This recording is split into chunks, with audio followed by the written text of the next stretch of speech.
hindi mo ilagay dito sa MP3 kasi pag dito nakalagay hindi yan tumunog. MP3 tayo, Bluetooth.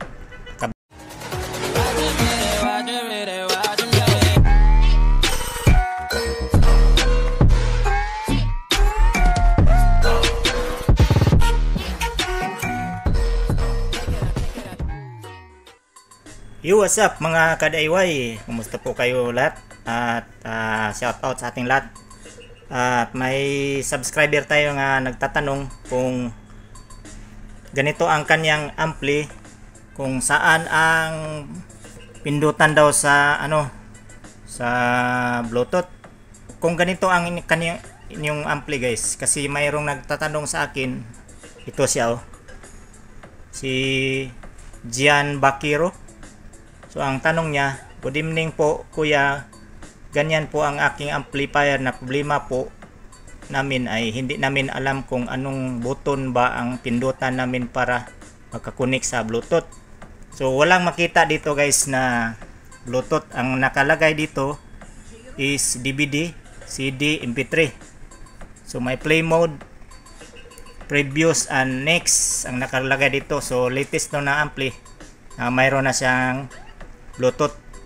May luma dito na walang nakalagay na Bluetooth. So ito is latest na ampli. So i-share ko na lang sa inyo kasi mayroong nagtatanong pa rin dati na hindi ko na sagot kasi medyo busy tayo. Pero ngayon pagbigyan natin ang mga subscriber natin nga nagtatanong patungkol dito sa ampli na to, kasi hindi pa daw nila na kung saan ang pindutan. Ang dito is DVD, so CD, MP3, so next and previous ang play mode. So wala ka talagang dito.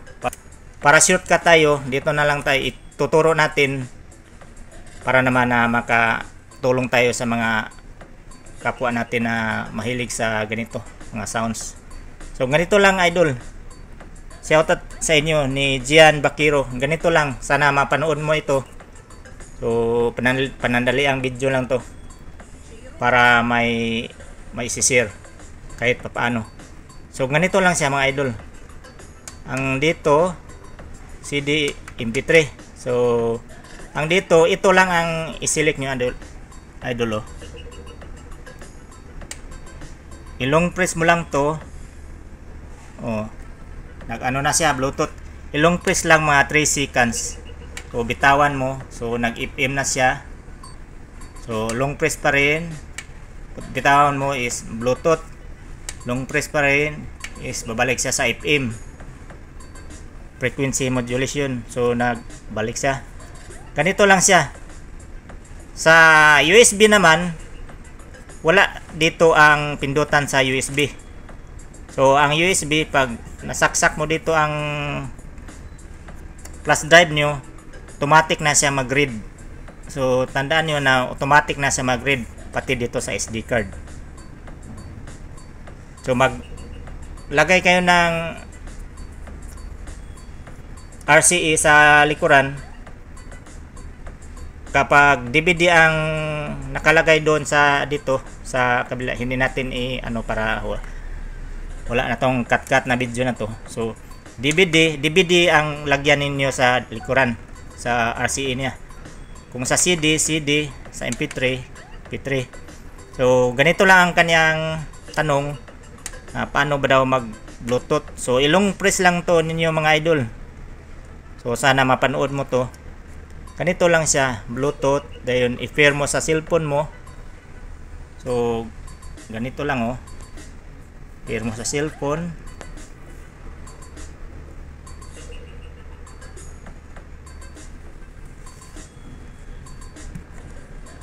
So ang dito sa akin is mayroon na siya Sakura. Kung wala pa, search mo lang ang device. So connected na siya. So hindi na siya nag-blink kasi na connected na siya sa cellphone. So yun lang idol. So pag dito hindi mo ilagay dito sa MP3, baka hindi nyo ilagay sa MP3 pag ma-Bluetooth na, dito ilagay nyo sa MP3 para pag volume nyo dito ano na siya, tumunog siya. Hindi dito sa CD, hindi to tumunog guys, dito sa MP3 ilagay pag mag bluetooth kayo. So tandaan nyo kasi pag dito nakalagay hindi yan tumunog, dito ilagay sa MP3 kasi naka MP3 tayo, bluetooth, naka bluetooth lang.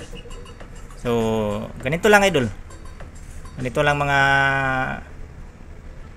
guys, ganito lang. So simple lang. So yun lang.